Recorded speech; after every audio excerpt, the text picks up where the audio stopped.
Hello, guys, and welcome back to Law Buddy. And now we'll be dealing with the King's Commission. So, without wasting time, let's get started, right?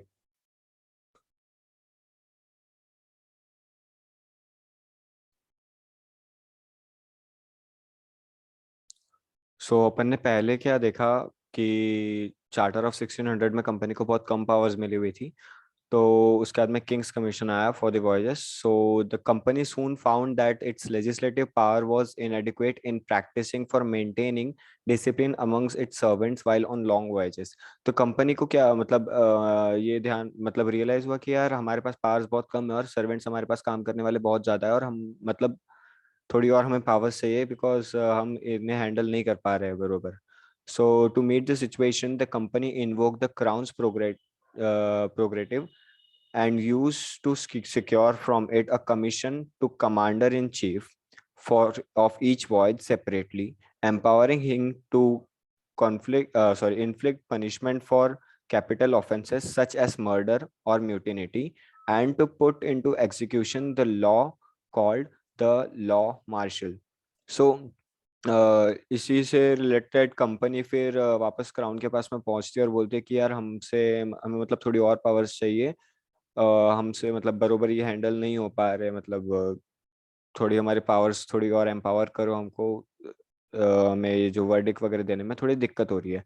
तो crown क्या करता है, commander if chief को powers देता है to deal with issues like murder and म्यूटिनिटी।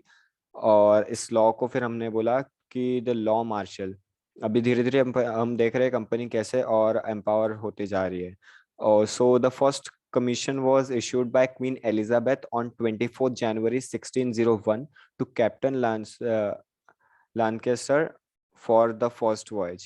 तो क्या हुआ था, क्वीन एलिजाबेथ ने फर्स्ट कमीशन इशू किया था कब, जनवरी 1601 को, to captain Lancaster for the first voyage. तो यहाँ पे क्या होता था, जो कंपनी होती थी वो क्राउन के पास में जाती थी।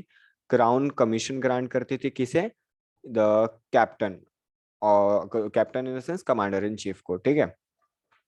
फिर the power to issue commission granted to the company, ठीक है। अब यहाँ पे क्या होता है कि the practice of granting commission for each voyage appear to be difficult, thus king James one on 14 December 1615 conferred on the company a general power to issue such commission to its captains। सो अब क्या हो रहा था कि बार बार company जा रही थी वहां पे इशू करवाने अपना जो भी कमीशंस वगैरह थे, तो उनको भी फिर अपना जो क्राउन वगैरह थे like queen Elizabeth, king James, इन लोगों को थोड़ी दिक्कत हो रही थी कि इनके भी फिर जो मेंटेनेंस वगैरह में था इनके भी और काम होते थे। तो किंग जेम्स वन ने क्या किया, एक जनरल पावर इशू किया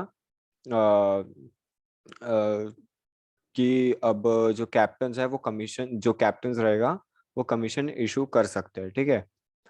Later on 4th February 1623, James I granted to the company the power of issuing commission to any of its president or chief officer in the settlements, authorizing him to punish offenses committed on land by British servants।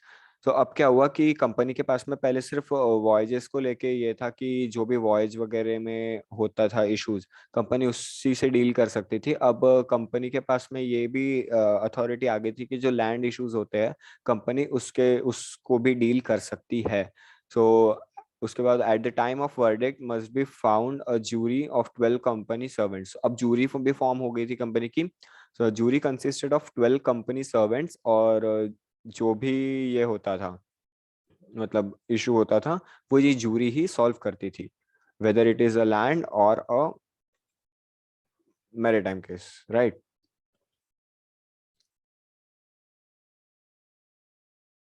So this was it for this topic. Hope you enjoyed and you learned something।